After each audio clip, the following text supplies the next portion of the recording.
Well, here I am on the streets of Sydney to ask people their views on native title and the environment. Let's see what they've got to say. What do you think about the Native Title Act? I think that Indigenous people should be entitled to land rights. Why is that? Why? In terms of social justice. You don't want it? No, I don't want it. Well, it reminds me of what the Indians in America had to go through, the same general principle. I think it's good. I think that it's wrong what's happened in the past, and I think people are just overreacting, saying they're trying to grab all this land. We're just walking the streets asking people what they think about the Native Title Act and land rights. What are your views? What do you think about it? That's a tough one for me, and you are putting me on the spot. But you know, I have American Indian background, and you know, the Aboriginal or Indigenous people, along with the American Indians, so similar in so many ways. And you know, America hasn't come on the right solution yet either. So at least now it's not being covered up. Well, yeah, I think what they really need as people is unification to be good. Good enough? No, I think it's too spread out. Well, it is a big country and there are so many different sub-tribes and stuff like that, but that's one thing about New Zealand, you know, it's been so small.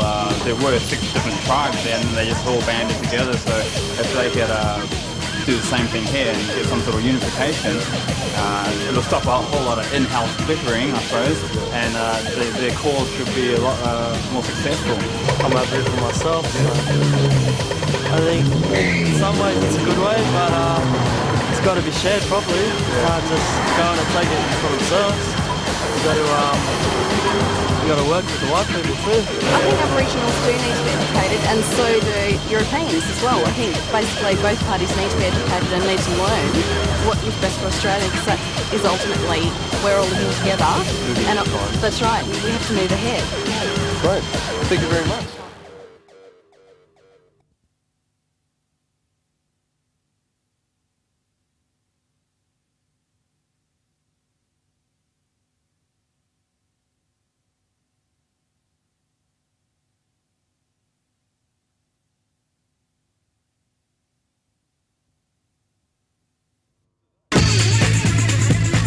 We're going to try something a little different today.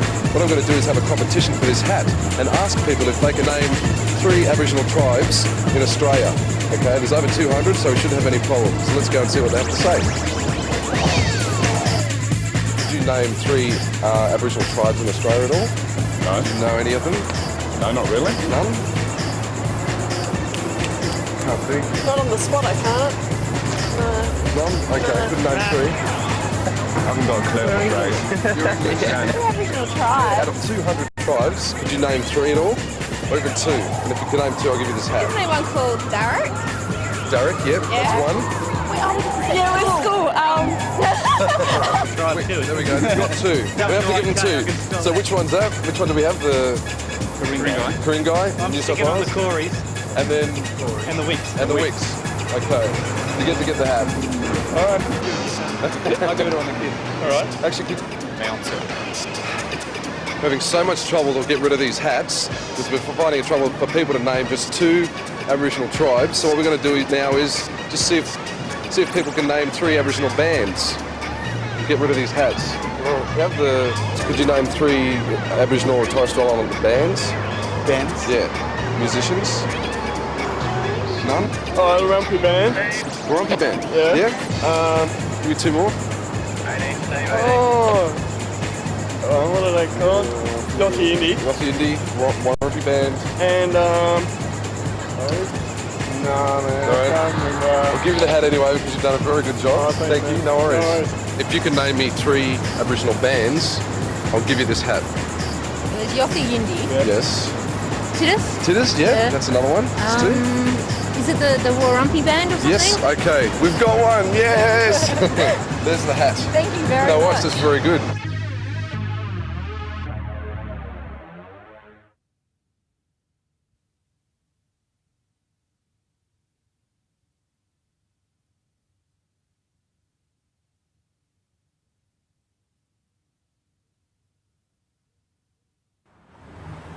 Working very hard behind the scenes of Indigenous media is Gavin Jones. We have a look at his contribution to Indigenous radio and magazines. And now, via satellite, Australia's national Indigenous music program, Deadly Sound. I was working as a public servant in Canberra in Aboriginal employment, and I took the jump and started working on my own, which I would fully recommend to any Aboriginal person out there listening.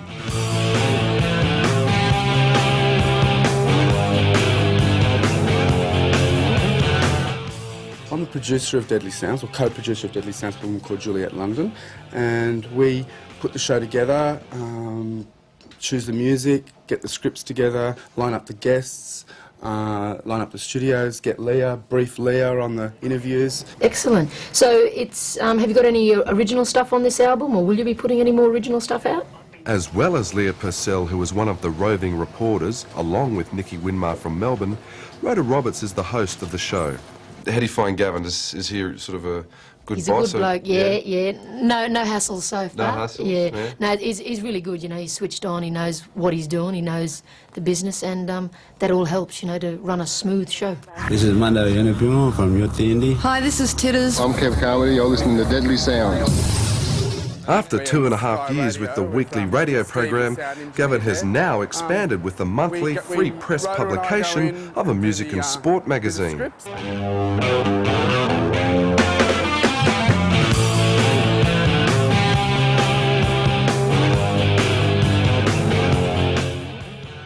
I think that the magazine, it's to give a bit more of the story and put some photographs with it, so people can, you know, they can see what the CDs look like, and they can see what the artists look like, even though they can hear the music, and quite often they do know what people look like. But and what we're trying to aim of the magazine is to give some backbone to this whole Indigenous music industry. You know, if you've got a magazine and a radio show, and now, you know, and a TV show, and ICAM's putting film clips on TV and stuff like that, we can really begin to build, you know, a really solid industry. 10,000 copies are distributed nationally to a variety of outlets, including radio stations, music stores, juvenile justice centres and prisons, sponsored by DEET and the Drug Offensive.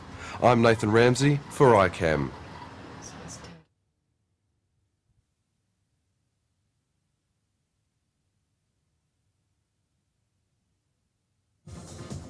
Okay, here I am in Melbourne to ask a question for Craig Day from Mulmer in New South Wales.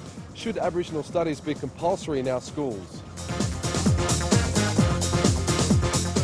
I think it'd be excellent, really, because then you'd learn about Australian heritage as well, and things, you know, and where Australia's founded and all that sort of thing. There's no specific subject on it. Really? Not at all? It should be taught in all schools about Aboriginal culture. We need to get as many people to choose that as an elective. As elective more? Yes, so that they can learn more. Plus, by learning more, it's their own choice. They're not forced into it. And through my experience, I found if you don't force people into it and let them select it, they learn better. Would you like to learn about Aboriginal people when you grow up? Yeah. Yeah? So you'd like that in school, would you? Yeah. Instead of learning it from other people, the right way and stuff, history and things like that? Oh, I am Aboriginal. Are you? So do you know much about it already? Oh, yeah. A little bit. A little bit, but you'd like to learn more at school, yeah? Changing the curriculum, I suppose. I think they've changed a little bit over in Glenroy. They've got a big school over there. I think they call it Cove. Right, so there's just certain schools that are sort of trying it. Yeah, well, they're trying it, but whether it's going to be successful is another thing. Because the government always pulling the, what would you call it, the pin on the financial side of it. Right. They don't have to be pushed to learn what they don't want to learn. You don't think it should, so you think it should be a selective subject? Yeah. No worries, Thanks for mate. your time, man. Not a problem. See ya. Check it out. Come on, come on.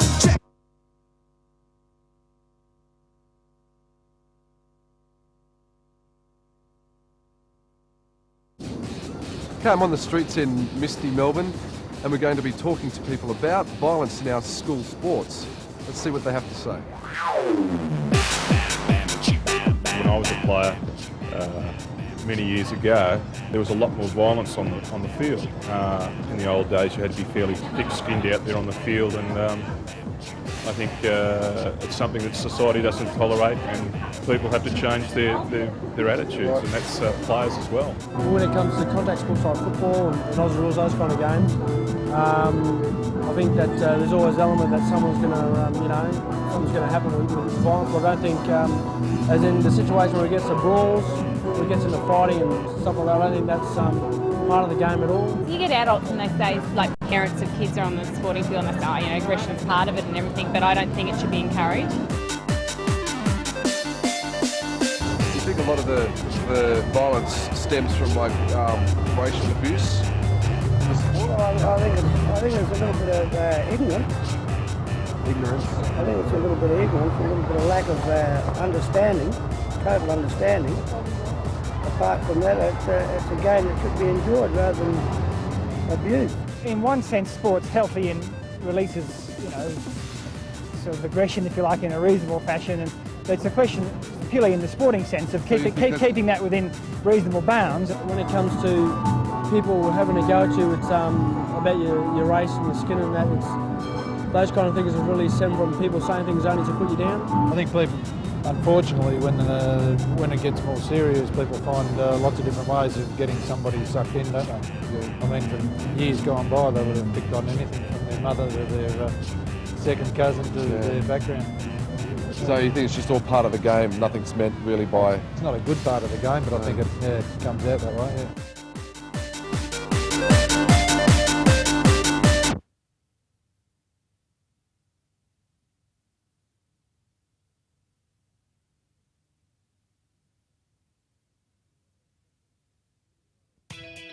There are approximately 2 million non-Anglo-Saxon women between the ages of 16 and 55 in Australia.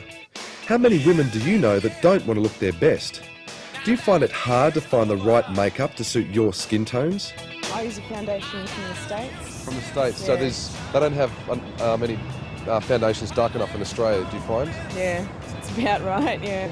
So what do you look for when you go there? Do you have to find like 2 different types of foundations to mix it together? That's exactly what I have to do. Yeah. And would you like to But see? I just came back from America, so I got all my makeup over there, which is no problem. But over here, there's no makeup for my skin. Just go for a moisturiser and that's it.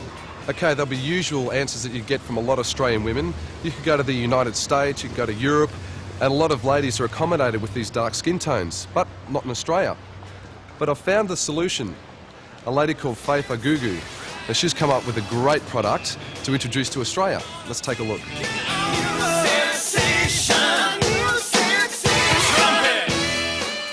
I was actually born in Nigeria, and from the age of 9 I went to London and lived in London most of my life, and 6 years ago I arrived in Australia. Funny enough, as soon as I arrived I went straight into the fashion industry, so most of my background in Australia is in the fashion industry, managing quite a few really, really fashionable, well-known boutiques through Sydney. I've done a little bit of modelling, and I did quite a lot of styling for video clips, like I styled a few of Christina Anu's video clips, 3 of them, and styled the album cover, and I did one of Marsha Hines' video clip as well. Why don't you come join my party? And they all have names. What are they? Yeah, Can you the explain names them? are all inspired by women from mythology, because I'm very inspired by women from mythology. First one is called Guan Yin, next one's Endota, and the name Endota is from an Aboriginal tribal word meaning beautiful. It's quite hard to find the right foundation for your skin, especially if you're of a mixed background, because there's certain tones and highlights that a lot of foundations don't have for people like myself. A lot of the colours having to mix made them look very artificial, and you have the two-tone run under the chin and they look disgusting. I'm Aboriginal and German descent, so it's really funny because in this country I haven't come across a product that is Australian made for women that is of many different backgrounds and different skin colours. And I'm actually really, really interested in doing stuff for men as well, because the male market as far as cosmetics go is growing a lot, and I'm interested in that. What is your main goal in the cosmetic industry, or where would you like to go? I want to always keep a really alternative feel. I want to keep a really raw feel. I want to keep that really strong feminine feel. I think all women are beautiful, but I don't want to make it a really, really like girly beauty. I want a really strong beauty, and I want to keep that. And I think the De Jour as a product, as a range, is going to just go far from being always cutting edge, always original.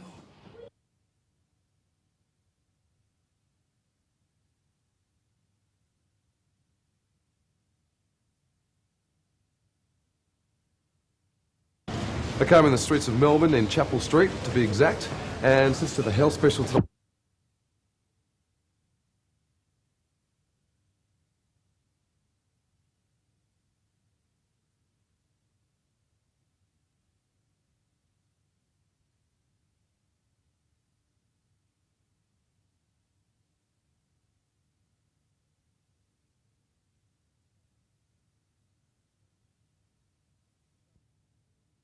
I came in the streets of Melbourne in Chapel Street, to be exact, and since to the health special today, we're talking to people about health.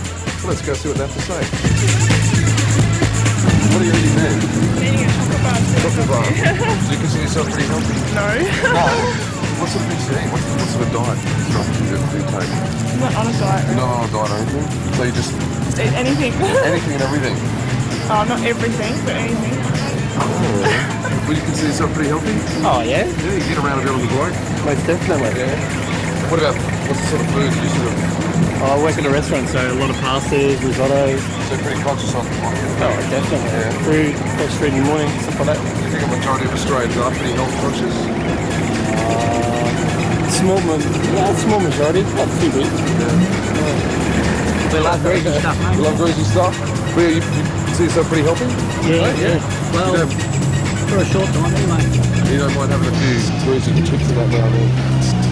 Oh, yeah, of course. Of course not. Why not? Have a look at that. It's good stuff. The younger generation, they are very conscious of their health. Maybe because they're conscious of their body. Unlike us old folks, we are...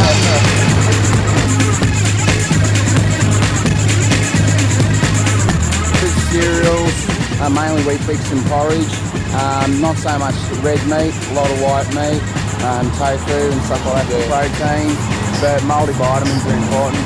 So you can't get nutrition out of most of the food you need. Yeah. So do you think people are becoming lazy because they're not going out and getting the proper foods and just taking pills to substitute for? No, I think, I don't know whether it's laziness, it might be almost more of a trend kind of thing. Instead of taking the tablets, would you know what to go out and eat just to supplement that? I know what to eat, but it's just a case of putting it into action, you know, like just a lot of the time we do take the easy option. With eating, I know it's more convenient, comes down to convenience. You work out? Looks convenient too, doesn't it?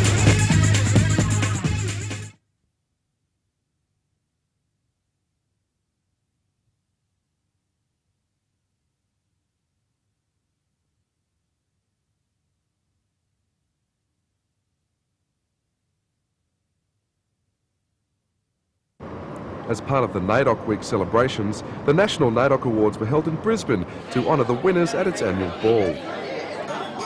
Together with some very special guests and elders, the night was kicked off with former Liberal Minister Neville Bonner with this year's theme. Gurindji, Mabo and Wick, 3 strikes for justice. Marking the 30th anniversary of the 1967 referendum. In all of those cases, you know, Coowarta in 82 and Mabo number 1 in 88 and Mabo number 2 in 92 and Wick in 96. There's a great series of cases where the High Court has discovered and endorsed Aboriginal history. The NAIDOC Award winners were nominated from around the nation for their contributions to Australia as a whole and more importantly their communities, culminating categories such as Artist, Scholar, Sportsman and Youth of the Year, giving the winners the chance to meet their idols. I'm very honoured to be presented by Mr. Whitlam. He's a legend, more or less.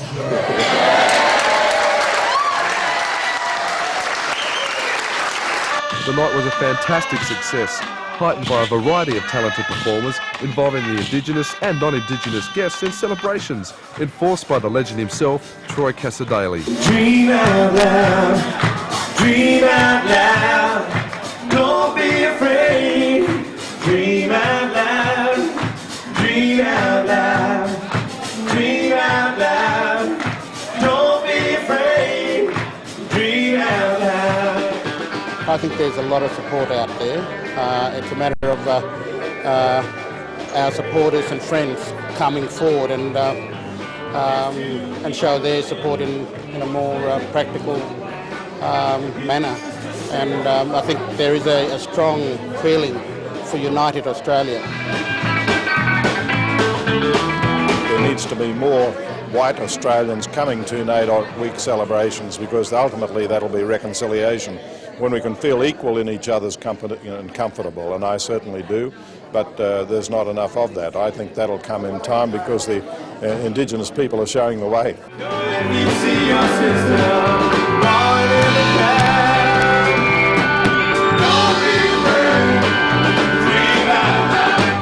I'm Nathan Ramsey for ICAM.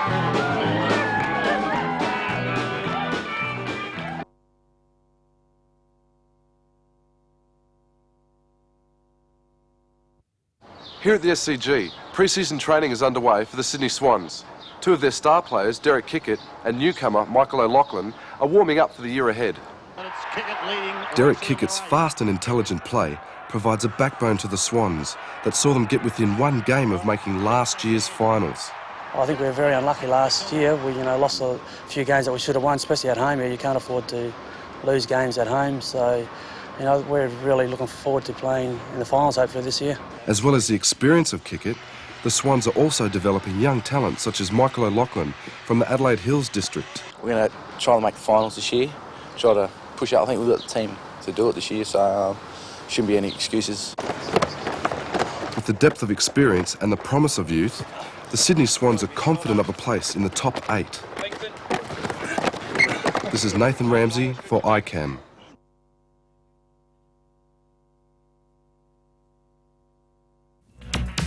Freeman by an absolute mile. Very fast going from Kathy Freeman. Athletes of the calibre of Kathy Freeman and Kyle Vanderkuyt have always been a part of Australia's sporting landscape, but the search is on for more talent. In the lead up to Atlanta, the Australian Sports Commission has announced a new Indigenous sports program. This program will give young Indigenous people every sporting opportunity. I caught up with Glenn Brennan, the project officer. I think this program is based on Aboriginal self-determination and self-management. This program is basically aimed at community development. That is, we want to get at the community level and have community people trained, so they're coaches and they're administrators. So it's very much a community-based project. So how do you get to the grassroots of the communities? We have 35 community-based Aboriginal sport and recreation development officers, and they work under the Young Persons program, and basically their job is to ensure that Aboriginals within their community are involved in sport. The Indigenous Sports Program is designed to get young hopefuls over the last hurdle and into the AIS scholarship system. After this, there's nothing holding them back except their own determination and talent. And how does the future look for Indigenous sport? I think it looks very bright. With the opportunities that are being presented to Aboriginal sports people through this program, hopefully that we'll see more Kyle Vanderkuyts and Kathy Freemans at the next 2000 Olympics. This is Nathan Ramsey for ICAM.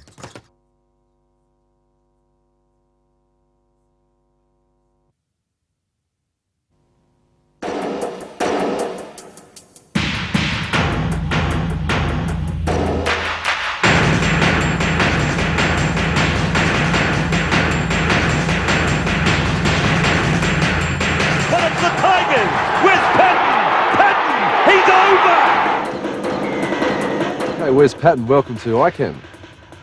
Where's your young man, unlike myself? What's it like to play A-grade football? Well, it's something that it's one of your goals from when you're a little kid, It's just something you really want to do all your life, and that's my major goal, just to be a regular first grader when I was little, and I used to look up to people playing first grade, and I just hope people look up to me the same way I did to them. you consider your main profession being rugby league, but you also have other talents such as acting. How did you get into that? When I was younger, I was dancing at Redfern Dance Theatre and got into a talent quest and won a talent quest at the Johnny Young Talent Schools and just kicked on from there. They were an acting agency and that. What were you doing up this end of the beach anyway? For boards only. Yeah, I was always supposed to know, there's no flags up. It was good to see like an Aboriginal person getting on a show like that. Like, not as an Aboriginal token, you know, just as a normal person on the shows. Heartland was all about Aboriginal community and all that, and deaths in custody of an Aboriginal brother in it, went to jail and stuff. You gonna let us see him or what? You gotta wait till the bruises heal. No one's laid a hand on Ricky. You can ask him. I hope that I'm a bit of a role model of people like in the Aboriginal community mainly, or even young kids and that. But it's good to have little kids come up to you and say hello to you and that, and want an A and ask you for autograph and stuff. Yeah, watched you on the Footy Show the other night, and you did this backflip. I'm just wondering, I'd like to see that for real. You reckon you can do that? Yeah, I'll show you. Look at us. You can do a backflip. Ready? Let's go. There you go.